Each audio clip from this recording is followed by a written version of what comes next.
Bonjour à tous et bienvenue chez Mercedes Group Henry. Alors étant donné les circonstances actuelles, nous allons devoir raccourcir notre délai de livraison au sein du garage.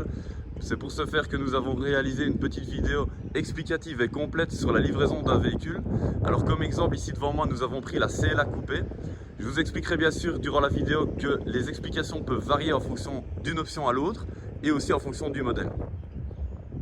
Alors la toute première chose que je vais vous expliquer au niveau du véhicule, c'est tout d'abord la clé. Donc la clé, il faut savoir que vous allez en recevoir deux, c'est les deux mêmes, elles sont identiquement les mêmes. Au niveau de la clé, il n'y a pas grand chose, donc vous retrouvez trois boutons. Le tout premier, c'est la fermeture du véhicule, celui-ci c'est l'ouverture. Et ici en dessous, vous retrouvez l'ouverture du coffre. Alors pour l'ouverture du coffre, vous devez appuyer continu quelques secondes et donc là, le coffre s'ouvre directement. Alors maintenant, nous allons passer donc au niveau du coffre. Alors au niveau du coffre, il se présente comme ceci. Donc pour rappel, ici on est sur une version coupée. Alors sur la version coupée, vous allez retrouver juste ici en dessous deux poignées que voici. Et ces poignées vont tout simplement vous permettre de rabattre la banquette arrière. Donc c'est sur les modèles coupés et berline essentiellement. Donc vous tirez sur la poignée comme ceci et vous rabattez la banquette arrière, côté droit et côté gauche.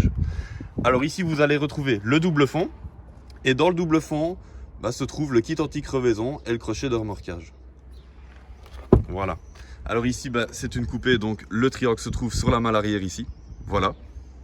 Alors maintenant je vais vous expliquer un petit peu l'ouverture et la fermeture du véhicule.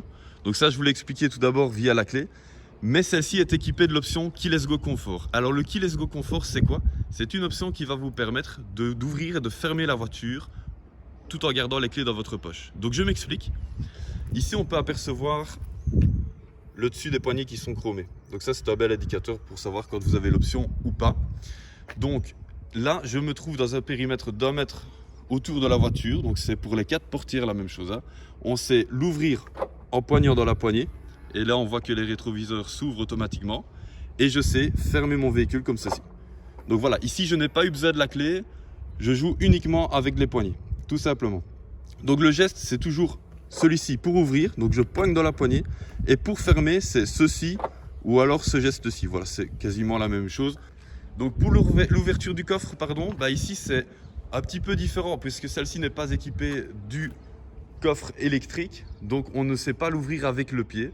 Mais quand vous avez le Keyless Go Comfort et le coffre automatique, c'est la même chose. Vous passez derrière le véhicule, on va prendre comme indicateur le centre de l'étoile ici. Et vous allez passer le pied en dessous du véhicule comme ceci. Alors des fois ça marche aussi comme ça dépend un petit peu.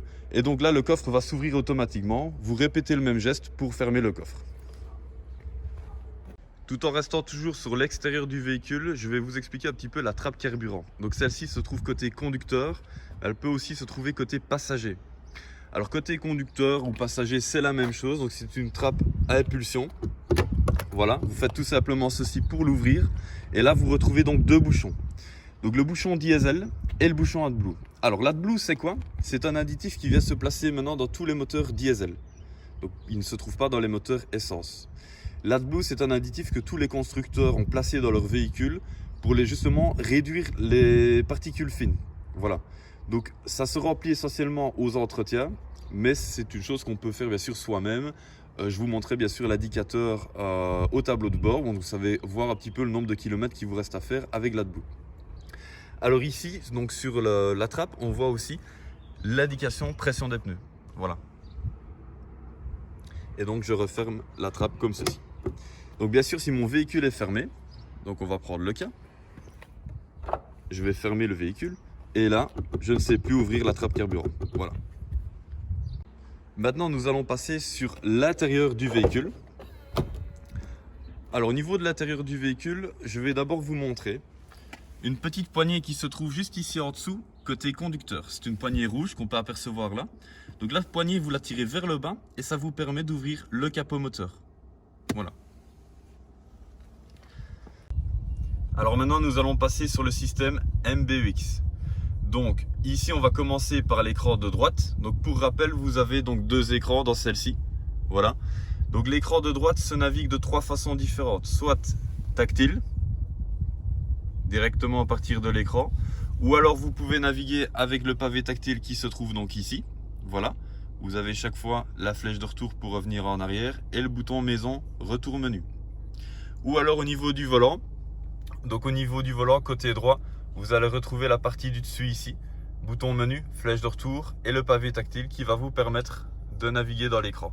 Voilà. Alors au niveau de l'écran ici, on se trouve justement dans le menu. Donc le menu, vous allez retrouver l'essentiel, hein, donc le tout avec l'icône téléphone, navigation, radio, médias, confort, je vous l'expliquerai aussi par après. Info, c'est quelques données sur le véhicule, Mercedes-Me, application et réglages. Donc vous allez voir que le menu que vous retrouvez dans votre véhicule est quasiment proche de celui que vous avez sur le smartphone. Donc c'est assez intuitif. Donc je vais commencer dans l'icône réglages. Donc ici je vais appuyer. Et dans les réglages, vous allez retrouver une série de paramètres. Donc ici on voit des onglets différents avec chaque chose. Vous avez tout d'abord l'onglet accès rapide qui va vous permettre de couper l'anti-patinage, les bips avant-arrière et le franchissement de ligne. Ensuite, on passe sur l'onglet assistance. Et là, ce sont toutes les aides à la conduite. Donc, vous allez pouvoir les couper ou gérer la sensibilité de certaines. Ensuite, vous avez l'onglet véhicule. Et là, c'est pour régler d'autres paramètres du véhicule. Donc, comme par exemple, on peut émettre une confirmation sonore de fermeture. Ça, c'est tout simplement pour émettre un petit bruit de klaxon à la fermeture du véhicule. On voit qu'on a coché verrouillage automatique des portières, rabattement automatique des rétroviseurs. Donc, tout ça a été coché. Ensuite, nous avons l'onglet éclairage. Alors, au niveau de l'éclairage, ici, on peut apercevoir éclairage d'ambiance. Donc, c'est la partie qu'on voit ici, donc le long du tableau de bord et sur les portières. Donc, ça, c'est une option. Ça dépend de si vous l'avez dans votre véhicule ou pas. Donc, si vous l'avez, c'est dans l'onglet éclairage, éclairage d'ambiance ici. Vous appuyez et là, vous allez retrouver les paramètres pour gérer donc les couleurs et la luminosité. Donc, ici, on voit luminosité. Et vous cliquez dans couleurs pour apercevoir donc les 64 couleurs au choix, des couleurs multicolores. Voilà, donc ça, ce sera un petit peu à vous de voir. Alors, je reviens dans réglages et toujours dans éclairage, vous avez donc toutes les temporisations pour les éclairages intérieurs et extérieurs. Voilà. Et alors, vous avez aussi l'onglet système. Et dans système, ce sont tous les autres paramètres. Donc ici, je ne vais pas m'avancer de trop, hein, parce que sinon vous allez avoir mal la tête. C'est pas le but. Mais sinon, c'est pour vous permettre de régler donc les paramètres audio, l'heure et la date, la langue par exemple, voilà. Donc maintenant, je reviens dans le menu. Et là, je vois l'icône Mercedes-Me et application. Alors, je clique. Donc ici, le Mercedes-Me application. Donc tous nos véhicules, il faut déjà savoir que tous nos véhicules, vous pouvez télécharger une application qui s'appelle Connect Me. Donc vous allez pouvoir la télécharger sur votre smartphone. Cette application va vous permettre donc à distance de voir l'état général de votre véhicule. Alors il y a certains services qui sont devenus payants en fonction du modèle. Donc ça peut être la géolocalisation qui soit devenue payante ou alors l'ouverture des portes à distance. Voilà. Mais ici, ça vous permet de gérer votre abonnement. Navigateur, c'est pour retrouver Internet dans le véhicule, mais là il faut souscrire à un abonnement payant. Je reviens sur l'icône maison. Voilà, je vais reprendre ici, donc j'étais dans Mercedes-Me application. Je passe ensuite sur info. Alors l'icône info, c'est tout simplement pour retrouver quelques données sur le véhicule. Donc vous avez des onglets différents ici au-dessus toujours. Et véhicule, vous voyez l'angle des roues, par exemple le pourcentage de freinage et de gaz, voilà. Les données moteurs, un graphique de consommation et la notice en ligne. Bien sûr, vous retrouverez la notice papier livrée avec le véhicule. Je passe ensuite sur l'icône confort et l'icône confort, c'est très simple, c'est un raccourci pour l'éclairage d'ambiance. Ensuite, je vais passer sur médias. Alors médias, il y a deux possibilités, soit Bluetooth ou port USB. Donc pour rappel, les ports USB se situent donc ici. Vous avez un accoudoir, vous appuyez et vous retrouvez le port USB ici. Et vous en avez un généralement situé ici. Voilà. Donc, si je passe ici en Bluetooth, je vois que je peux ajouter un appareil. Donc la seule condition, c'est de rester dans les réglages de votre téléphone en Bluetooth. Toujours rester dans les réglages. Et là, vous allez ajouter un appareil, vous appuyez, raccorder appareil. Et là, vous attendez que le véhicule retrouve le téléphone. Donc il sera mis bien sûr iPhone, David, etc. Et là, vous cliquez tout simplement. Alors pour passer de Bluetooth en USB, c'est très simple, j'appuie ici à chaque fois au-dessus. Alors quand la musique est lancée, vous verrez d'autres options ici pour faire pause ou play. Et là vous avez les paramètres pour gérer la... Donc ici vous savez gérer un petit peu le son, donc les basses, etc. Alors ensuite vous passez sur radio. Donc là vous captez toutes les chaînes en FM, DAB, donc en fonction de l'option aussi bien sûr. Donc ici je vois que j'ai la DAB par exemple. Donc ici vous avez donc toutes les radios possibles, hein, voilà. Donc pour ajouter une radio en favori, c'est très simple. Ici par exemple j'ai Fun Radio. Vous allez pouvoir cliquer ici sur les onglets en dessous. D'ailleurs on voit que j'ai déjà ajouté tout à l'heure Fun Radio. Donc on va pouvoir peut-être mettre une autre, voilà. Et vous allez pouvoir l'ajouter en favori. Donc vous appuyez tout simplement ici et vous l'ajoutez automatiquement. Voilà. Toujours ici en dessous vous avez les paramètres et options pour la radio. Donc toujours avec les réglages son par exemple, voilà.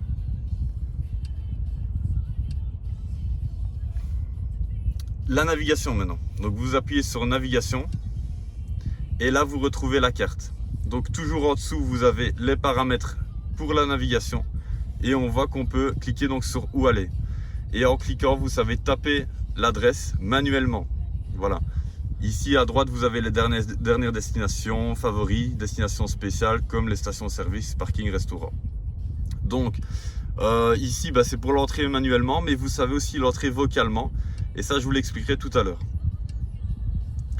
Là, ensuite, vous avez téléphone. Donc le téléphone, si vous l'avez déjà raccordé en média, il se fera automatiquement pour le téléphone aussi. Si ce n'est pas déjà fait, c'est la même manipulation. Donc toujours bien dans les réglages de votre téléphone. Vous restez dans les réglages Bluetooth de votre téléphone. Et alors ici, vous appuyez sur raccorder appareil. Donc pour rappel, celle-ci peut prendre en charge 2 téléphones en même temps. Donc vous appuyez sur raccorder appareil. Voilà, et vous attendez que le véhicule trouve votre téléphone. Et donc ici vous allez, une fois raccordé, retrouver vos contacts, les appels reçus, manqués, composés, donc votre journal d'appel et les SMS non lus qui se situent juste ici en dessous. Et donc toujours ici en dessous en fait vous avez tout ce qui est paramètres et options alors ici du téléphone. Voilà. Alors en dessous de chaque icône, vous allez retrouver donc 2 favoris. On peut les apercevoir ici. Donc par exemple dans navigation c'est pour retourner à la maison directement ou entrer une adresse. Et dans radio, c'est par exemple pour passer d'une station à l'autre. Voilà.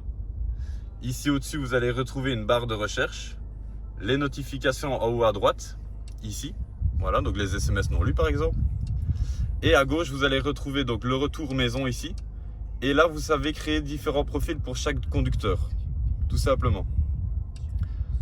Alors en dessous du menu, si on descend comme ceci, on a ce qu'on appelle les thèmes de conduite. Donc les thèmes de conduite, il y en a quelques-uns ici qui sont déjà réglés, mais vous savez en créer vous-même aussi en cliquant sur créer thème de conduite. Voilà. Et les thèmes de conduite, c'est tout simplement une petite animation qui va se faire au niveau de l'intérieur. Donc si vous mettez voyage, il va passer l'éclairage d'ambiance en bleu, il va passer les compteurs en classique et le mode de conduite en confort. D'ailleurs, il est chaque fois rappelé ici le mode de conduite. S sport, E économique. Et encore une fois en dessous, on a les favoris. Donc ça c'est tout ce que Mercedes a déjà mis par défaut, mais vous savez bien sûr en mettre vous-même. Donc des contacts ou le retour maison par exemple. Alors là on se trouve toujours dans les explications du système MBUX. Donc je vous expliquais justement l'écran de droite. Donc vous allez retrouver avec le système MBUX la fameuse commande vocale Hey Mercedes. Alors ça c'est vraiment pas mal puisque vous allez pouvoir régler pas mal de choses comme par exemple l'éclairage d'ambiance ou alors entrée de destination ou changer votre station radio. Donc je vais vous montrer un exemple. Hey Mercedes. Oui, s'il vous plaît. Éclairage d'ambiance en bleu. Et ok, là, je change la couleur. voilà. Et là, elle va passer donc l'éclairage d'ambiance en bleu. Donc, la seule chose qu'il faut dire au début, c'est Hey Mercedes. Et là, vous attendez qu'elle parle. Et après, vous dites tout simplement entrer une destination. Radio, Fun Radio par exemple. Voilà. Ou ouvre les stores quand vous avez par exemple le toit ouvrant. Ça permet d'ouvrir la toile automatiquement. Elle active aussi les sièges chauffants via la commande vocale. Donc ça je vous montrerai juste après, mais sinon les sièges chauffants sont ici. Et vous dites Hey Mercedes. Mercedes. Oui, s'il vous plaît. Active les sièges chauffants côté conducteur. Très bien. Et voilà. Je mets le chauffage du siège conducteur en marche. Voilà. Ça c'était pour la commande vocale Hey Mercedes. Oui, s'il vous plaît. Alors maintenant je passe au niveau de la climatisation. Donc celle-ci est équipée d'une clim bizone, donc 2 zones. on peut apercevoir la température à gauche ici et la température à droite. Tout est indiqué toujours en bas de l'écran ici. Donc on voit les degrés. Donc ici, ça vous permet donc d'augmenter la température et de la diminuer vers le bas. Voilà. Le bouton suivant, c'est le menu. Donc si vous appuyez, vous retrouvez exactement les mêmes paramètres, mais au niveau tactile. Donc vous savez régler la même chose, mais au niveau tactile. Voilà. Là, vous avez donc la vitesse de ventilation, le mode automatique. Donc quand le bouton est rouge, ça veut dire qu'elle est activée. Là, c'est le dégivrage avant et le dégivrage arrière. Ici, ce sont tout simplement les 4 feux clignotants. Là, vous avez le recyclage de l'air, air conditionné et synchronisation des deux températures. Donc en fait, quand ce bouton-là est activé, quand vous allez augmenter ou diminuer à gauche, il va faire exactement la même chose à droite. Voilà, donc ici par exemple, je peux le voir très clairement si je mets le menu. Voilà, je vais augmenter à gauche et il va adapter automatiquement à droite, donc avec le bouton synchronisation. Voilà. Alors je vais vous expliquer maintenant l'écran qui se trouve donc face conducteur. Donc c'est l'écran que vous avez ici. Alors celui-ci il se navigue uniquement avec les commandes du volant qui se trouvent côté gauche. Donc pour rappel, côté droite, c'est pour l'écran de droite qui est ici. Donc ici on voit que je peux régler l'écran de droite.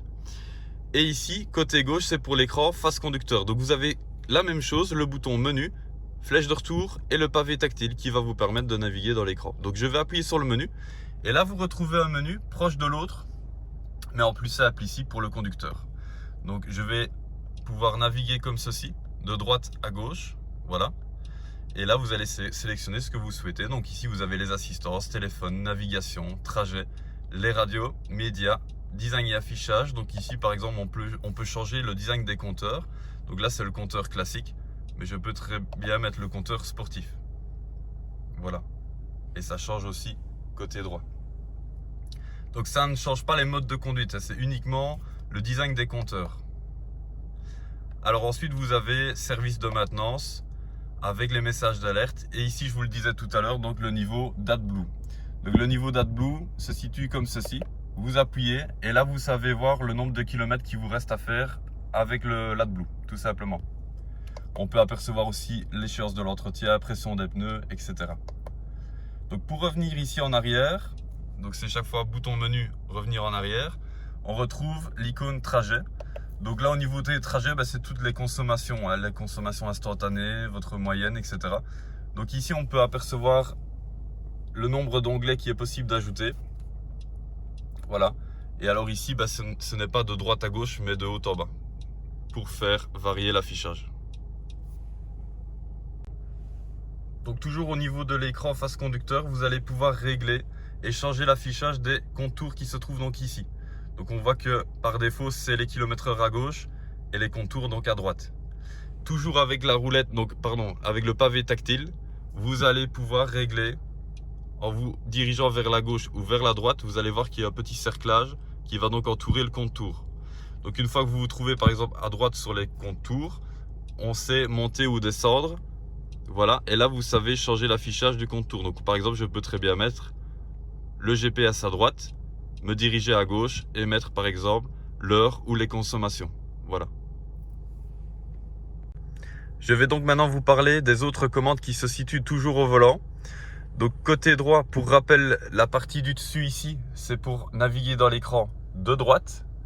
Et juste ici en dessous, vous avez décrocher vers le haut, raccrocher vers le bas, le volume, la commande vocale, parce que la commande vocale, soit vous dites Hey Mercedes, ou alors vous l'activez manuellement du volant ici. Voilà. Et juste ici en dessous, les favoris.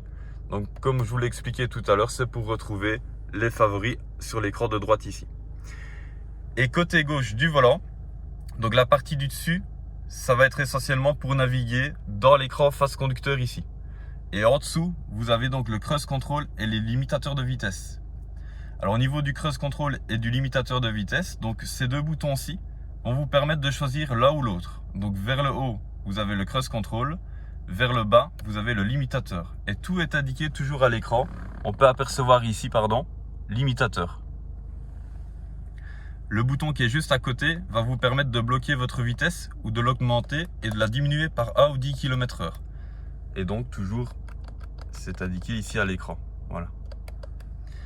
Et le bouton à côté, c'est tout simplement pour annuler vers le bas et reprendre votre vitesse enregistrée vers le haut. Donc pour rappel, le cruise control, si vous freinez, ça s'annule aussi. Je vais donc maintenant passer sur les boutons qui se trouvent à droite du conducteur. Donc premièrement ici vous avez un repose-main. Là c'est le pavé tactile pour naviguer dans l'écran. Alors ce bouton-ci, c'est le Dynamic Select. C'est le bouton qui va vous permettre de choisir différents modes de conduite. Le bouton suivant, c'est le Parktronic. Donc c'est le système qui va permettre au véhicule de se garer automatiquement. Ça je vous l'expliquerai juste par après. Et la série de boutons qui suit, c'est tout simplement un raccourci au niveau du menu. Donc ce bouton-ci correspond en réalité à l'icône réglage qui se trouve ici à l'écran. Ici vous avez le bouton favori pour retrouver les favoris à l'écran. Et là donc vous avez la navigation, la carte, radio média, téléphone et ici la roulette pour le volume. Alors ici je vais vous expliquer les autres commandes que vous avez côté gauche du conducteur.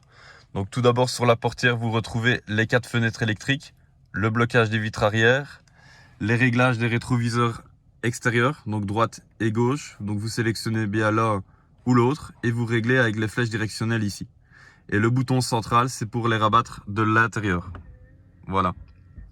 Ici on voit aussi l'ouverture et la fermeture des portières de l'intérieur. Alors en fonction de l'option, vous pouvez avoir ou non les sièges électriques et à mémoire. Donc ici vous allez pouvoir régler votre siège. Voilà le dossier, l'avancer, le reculer. Monter, descendre, c'est comme ceci. Et on sait aussi monter et descendre l'avant du siège. Là on voit 3 mémoires possibles. Donc admettons ici que j'ai ma position. Pour enregistrer vous allez appuyer sur M1 ou M2 ou M3. Donc le M sert uniquement à enregistrer. Et là on entend un petit signal sonore qui vous indiquera que votre position est bien enregistrée. Ensuite, vous n'aurez plus qu'à appuyer sur les différents boutons ici, donc 1, 2 ou 3, pour reprendre votre position. Ici, vous retrouvez le siège chauffant. Alors, si vous avez le siège ventilé, il apparaîtra juste ici à côté. Alors, pour vous parler un petit peu des boutons donc, qui se situent derrière le volant, côté gauche du conducteur, vous avez tout d'abord le frein à main qui est ici. Donc, vous tirez, il s'enlève. Voilà, on vient de l'entendre justement. Vous poussez et il se met. La petite roulette, c'est tout simplement pour régler les feux extérieurs. Donc ici, on va bien laisser sur automatique. La roulette ici, c'est pour régler la luminosité des 2 écrans. Et là, vous avez le feu anti-brouillard à l'arrière. Alors, pour rappel, dans les Mercedes ici, ce sont toujours des feux LED à l'avant. Donc l'anti-brouillard est compris dans le globe LED à l'avant. Et à l'arrière, vous avez toujours le petit bouton ici qui vous permettra d'activer les feux anti-brouillard. Voilà. Alors au niveau de la série de boutons que vous avez ici sur le plafonnier, vous avez les boutons pour l'éclairage intérieur du véhicule, le bouton Mercedes Assistance, le bouton SOS 112, l'appel d'urgence, et le bouton pour le toit ouvrant quand vous avez l'option. Donc c'est très simple, vers l'arrière pour ouvrir le toit, vers l'avant pour le refermer. Si vous appuyez droit sur le bouton, c'est pour faire une simple ouverture sur l'arrière. Et vous répétez le même geste pour fermer la toile une fois que le toit est fermé. Et là, vous allez retrouver porte-lunettes. Alors maintenant, nous allons passer sur le démarrage du véhicule et les explications pour la boîte automatique. Alors pour démarrer le véhicule, il vous faut toujours les clés dans l'habitacle, que ce soit en boîte manuelle ou en boîte automatique. Donc il vous faut les clés et juste ici derrière le volant, vous pouvez apercevoir le bouton de démarrage. Donc celle-ci, étant donné qu'elle est équipée d'une boîte automatique, elle n'a que 2 pédales. Donc pour rappel, vous avez le freinage ici et l'accélérateur. Et les jambes doivent toujours se situer comme ceci. Donc vous bloquez votre pied gauche à gauche ici et vous jonglez uniquement comme ceci. Voilà. Donc là, je vais devoir appuyer sur le frein pour démarrer. J'appuie sur le frein et j'appuie sur le bouton Start ici. Et là, la voiture donc se met en route. Ne confondez pas les 2 boutons ici. Ce bouton ici juste en dessous, c'est pour couper le start-stop, tout simplement.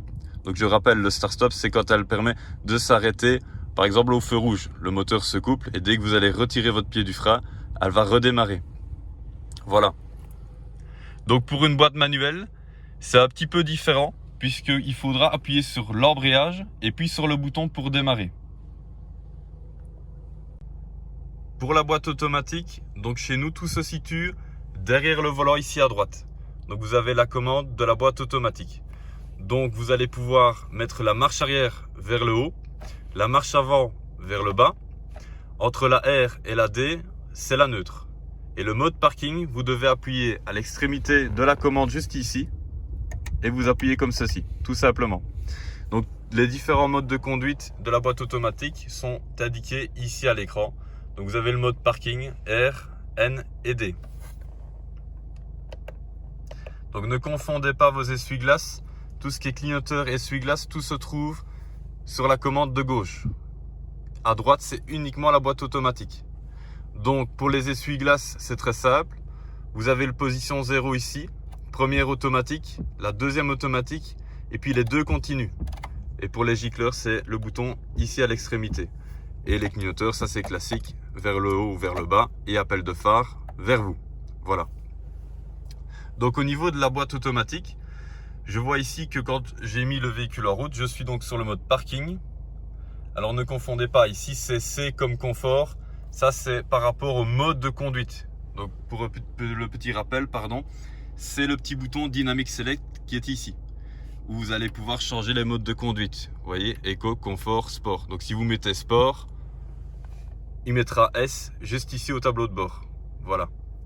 Donc quand vous allez démarrer, vous serez toujours sur le mode parking avec le frein à main qui se situe ici. Donc pour changer le mode de conduite, pour les boîtes automatiques, vous allez donc toujours appuyer sur le frein. Si vous n'appuyez pas sur le frein et que vous essayez de changer, vous allez tout simplement avoir ce message là qui va vous dire que vous devez appuyer sur le frein pour changer le mode parking. Donc j'appuie sur le frein, donc je vais mettre la marche arrière vers le haut. Et là on voit que mon frein à main s'est enlevé automatiquement. Donc oui, le frein à main s'enlève automatiquement et se met automatiquement dans une boîte automatique. Donc si vous coupez le contact sur R ou sur D et que vous coupez le contact, le frein à main se met automatiquement et repasse en mode parking. Si vous ouvrez la portière, le frein à main se mettra automatiquement aussi, mais je vous montrerai des exemples. Donc là, on voit que ma marche arrière est enclenchée. Je n'ai plus qu'à retirer mon pied du frein, très légèrement. Et la voiture, on voit qu'elle va déjà avancer sur son couple, tout simplement. Voilà. Donc bien sûr, marche arrière, vous avez donc la caméra de recul en fonction de l'équipement. On la voit ici avec les lignes de guidage, donc en fonction de la direction, elle va changer les lignes ici. Les bips avant, bip arrière, voilà. Alors on peut très bien aussi avoir la caméra 360 degrés. Donc là vous avez au total 4 caméras, une à l'avant, une dans chaque rétroviseur et une à l'arrière. Et ça vous donne l'addition de chaque caméra, vous donne la vue du dessus. Voilà, ça c'est pas mal aussi. Au niveau des bips et des capteurs, je vais vous montrer un petit peu comment ça fonctionne. Alors ici je suis toujours en marche arrière, voilà. Imaginons je veux remettre le mode parking, et j'appuie à l'extrémité ici. Voilà, donc j'appuie sur le bouton à l'extrémité de la commande. Et là, je suis en mode parking. Donc, je peux retirer mon pied du frein. Le véhicule est immobilisé. Voilà. Donc ici, je suis en mode parking. Je vais mettre la D maintenant. Donc, j'appuie sur le frein. Je vais vers le bas. Et vous avez vu qu'elle a enclenché la DA. DA pour première vitesse. Il sera bien sûr mis D2, D3, D4. Je retire gentiment mon pied du frein. Et on voit que la voiture de nouveau avance sur son couple. Voilà. Donc ici je vais freiner. Et imaginons qu'ici, je reste sur D. Et là je décide d'ouvrir la portière. Donc je vais ouvrir la portière. Et vous ne l'avez peut-être pas entendu dans la vidéo. Mais elle a mis automatiquement le frein à main et le mode parking. Voilà. Je vais refermer la portière. Voilà. Ici, c'est simplement le signal pour me dire que le dossier arrière n'est pas verrouillé parce que je l'ai déverrouillé tout à l'heure pour vous montrer comment on pouvait rabattre la banquette arrière. Donc, pour enlever justement un message comme ceci, vous appuyez tout simplement sur le pavé tactile côté gauche, toujours pour l'écran face conducteur. Donc, j'appuie comme ceci. Voilà. Donc ici, on est de nouveau au départ. Donc, parking, frein à main. Donc, pour changer, je mets la D ou la R en fonction de ce que je veux faire. Donc pour rappel, entre D et R, vous avez la neutre. Donc vous verrez, tout se joue ici au niveau de la sensibilité de la commande. Mais vous allez complètement vers le haut, c'est la marche arrière. Complètement vers le bas, c'est la marche avant. Et entre les deux, très légèrement, c'est la neutre. Voilà, d'ailleurs, ici, elle vous indique que le véhicule n'est pas immobilisé. Oui, parce que pour rappel, la neutre correspond au point mort d'une boîte manuelle. Donc vos roues sont libres. Donc bien attention à ça. D'ailleurs, vous avez le message ici qui vous l'indique. Et mode parking, vos roues sont bloquées. Tout comme quand elle met le frein à main. Donc ici, je suis en mode parking. Voilà. Donc là, je peux relâcher de nouveau mon pied du frein. Tout simplement. Toujours concernant la boîte automatique, vous allez retrouver maintenant les palettes au volant. Donc elles se situent derrière le volant. Vous avez ici plus à droite et vous avez moins ici à gauche. Et donc les palettes au volant, c'est tout simplement la petite partie en aluminium ici derrière le volant. Donc les palettes au volant vont vous permettre de changer vous-même vos rapports. Donc de solliciter le freinage moteur ou d'avoir une conduite un petit peu plus sportive. Donc pour ça, il faut toujours vous trouver sur D. Donc D, je rappelle, c'est vers le bas. Et avec la palette plus ou moins, vous allez l'actionner simplement une fois, en appuyant une fois et vous allez passer en mode manuel. Donc ici, on voit M1 pour première vitesse. Et donc là, ce sera à vous d'augmenter les rapports ou de rétrograder et de les diminuer à gauche. Alors à basse vitesse et souvent sur un parking, si vous faites des départs arrêtés tout le temps, elle repassera automatiquement en automatique. Donc pas d'inquiétude à ce niveau-là. Mais si vous voulez repasser en automatique de vous-même, là, vous appuyez continue quelques secondes sur la palette plus et vous allez voir qu'elle va repasser en D et il est mis D1. Voilà. Passons maintenant sur le Parktronic, donc le système qui va vous permettre de garer votre véhicule automatiquement. Donc pour rappel, c'est le bouton qui se trouve ici. Vous appuyez tout simplement sur le bouton tout en roulant calmement. Donc c'est toujours en dessous de 30 km/h. Il n'y a qu'une seule condition, c'est de frôler les véhicules qui sont stationnés. Voilà, vous les frôlez un maximum et vous passez les places. Donc ici, je peux apercevoir une place, vous la passez. Et alors, dès qu'elle vous l'indiquera à l'écran, voilà, comme ceci. Donc c'est représenté par un petit carré bleu. Vous freinez et vous allez confirmer la place. Donc vous allez lui dire que vous voulez cette place-là. Donc vous allez confirmer avec les trois façons que je vous ai expliquées. Donc soit tactile, soit via le volant ou alors avec le pavé tactile qui est ici. Donc je vais confirmer, je vais appuyer. Et ici elle me demande en marche avant ou marche arrière. Ici je vais sélectionner en marche arrière. Et là elle me demande de mettre la boîte sur R. Parce que je suis toujours sur D pour le moment. Donc je vais mettre la boîte sur R. Et là le système est en cours. Donc je retire mon pied du frein. Et je vais la laisser faire. Il y a un freinage d'urgence, elle va freiner automatiquement, elle va accélérer automatiquement et bien sûr changer la direction. Mais rien ne vous empêche de freiner vous-même. Vous avez toujours le contrôle sur la pédale de frein. Donc si jamais, vous pouvez réduire sa vitesse ou la stopper net. Donc n'attendez pas toujours que le danger se présente pour le faire. Là, je vais donc la laisser faire. Alors en fonction de comment on s'est présenté par rapport à la place, elle le fait en une ou deux fois, ça dépend un petit peu. Voilà, donc elle va repasser automatiquement en D et en R pour faire les manœuvres nécessaires.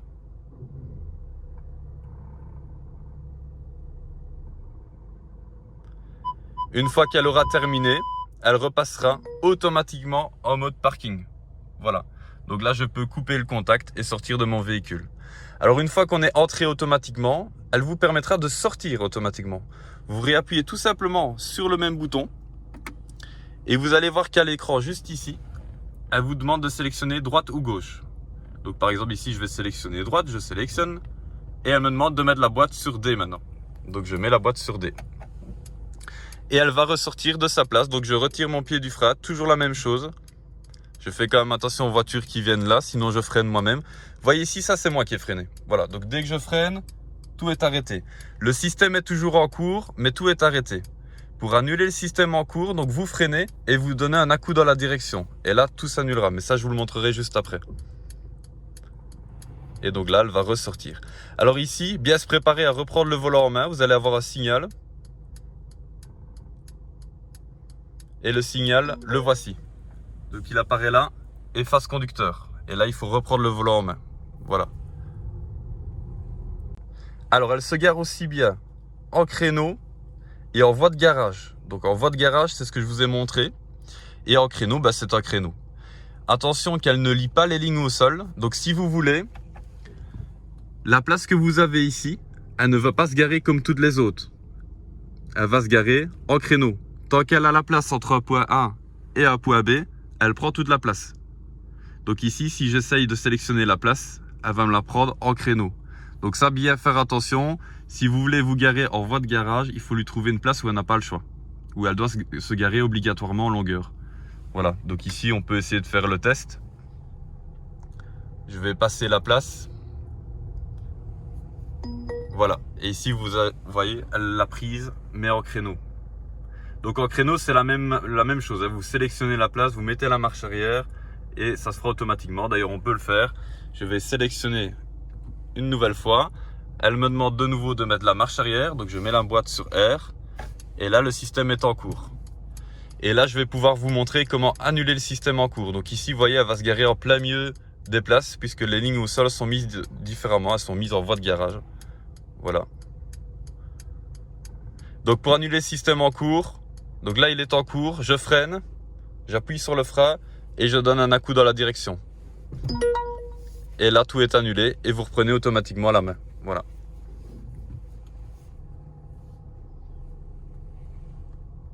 Je vais vous expliquer maintenant ce que j'appelle les 3 triangles. Alors le premier triangle peut s'afficher ici face conducteur. Ce triangle-là peut s'afficher quand vous êtes trop près d'une autre voiture. Donc admettons vous êtes à 120 sur l'autoroute, vous collez une autre personne, le triangle va s'afficher ici au tableau de bord. Et là elle va vous dire attention, vos distances de sécurité ne sont pas adaptées. Donc ça, bien faire attention. D'ailleurs c'est ce qui fonctionnera en CABIOS avec le freinage d'urgence aussi. D'accord? Alors pour les autres triangles, en fonction de l'option, les autres triangles se trouvent dans chaque rétroviseur. Donc vous avez un petit triangle là, ça c'est pour les angles morts. Donc les angles morts, quand il y a quelqu'un dans l'angle mort, le triangle va être indiqué rouge. Si vous essayez d'y aller quand même, il va clignoter et il y aura un signal sonore dans le véhicule. Voilà. Voilà mesdames et messieurs, j'espère avoir été le plus clair possible durant ces explications. Nous restons bien sûr disponibles pour les différentes questions. N'hésitez pas à revenir vers nous, n'ayez pas peur, on reste disponible pour ça. Alors, ici je vais juste terminer sur une chose. Je vais vous expliquer le système Hold, qui je trouve est très pratique, mais qu'on explique assez rarement lors des livraisons. C'est un frein provisoire. Donc il équipe la plupart des Mercedes. Donc ici c'est un frein provisoire que vous allez pouvoir activer lors de l'arrêt. Donc ici mon véhicule est à l'arrêt. Je vais pomper une fois sur la pédale de frein et relâcher. Et vous voyez qu'ici au tableau de bord, je suis pourtant toujours sur le mode drive. Mais mon véhicule est à l'arrêt parce que j'ai l'icône ici Hold. Voilà. Et donc je trouve ça très pratique dans les bouchons ou au feu rouge. Et pour redémarrer, c'est très simple. Vous donnez un filet de gaz, vous repompez une fois sur la pédale de frein et le véhicule se mettra de nouveau en route. Voilà mesdames et messieurs, n'hésitez vraiment pas et je vous souhaite une excellente journée. À bientôt.